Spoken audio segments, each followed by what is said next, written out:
इसमें दो कंपनियों का जिक्र मैं ज़रूर करूंगा। ये प्राइवेट कंपनियां हैं, दो कंपनियां।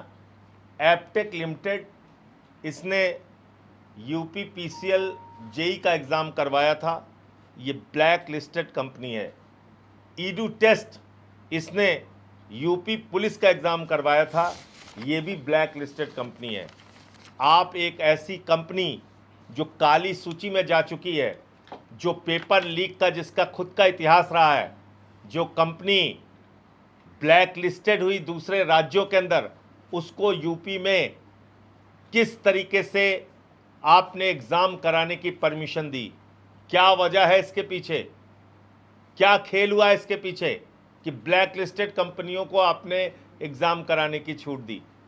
ईडू टेस्ट और एपटेक, जो दो नाम मैंने लिया। तो इसका मतलब इसी बात से बीजेपी की योगी सरकार डरी हुई है, मोदी की सरकार डरी हुई है कि इतने पेपर लीक के ऊपर अगर छात्रों में बातचीत होगी, चर्चा होगी, तो जाहिर सी बात है कुछ तो बेचैनी पैदा होगी। इसीलिए ये इस चर्चा से, इस बातचीत से भाग रहे हैं। लेकिन हमको इन सारी चीज़ों का हिसाब चाहिए। ये पेपर लीक करके जो लाखों करोड़ों नौजवानों का पूरे देश में आपने भविष्य बर्बाद किया है, इसका एक एक चीज़ का हिसाब चाहिए। जिन नीट के छात्रों ने परीक्षा देने के बाद, पेपर लीक के बाद आत्महत्या की है, उनकी हत्या प्रशासन ने की है, शासन ने की है। उनकी हत्या बीजेपी सरकार ने की है। उनकी हत्या के ऊपर आपको क्या सज़ा मिलनी चाहिए, इसका जवाब चाहिए। लखीमपुर खीरी में जो बच्चा मरा, क्यों मरा, क्यों आत्महत्या की उसने?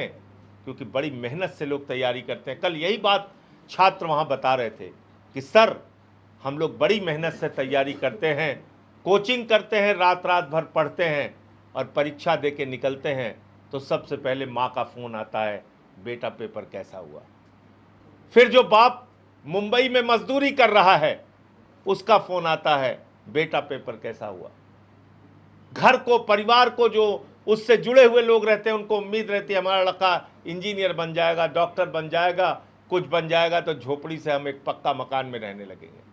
उन सब की उम्मीदों को कुचलने का काम भारतीय जनता पार्टी ने किया है। तो इसलिए ये पेपर लीक पे चर्चा का कार्यक्रम आगे भी जारी रहेगा। और जो दो हमारे छात्र नेता आशुतोष पांडे और पंकज पांडे को गिरफ्तार करके जेल में डाला गया है, क्योंकि अब वो जेल में चले गए हैं।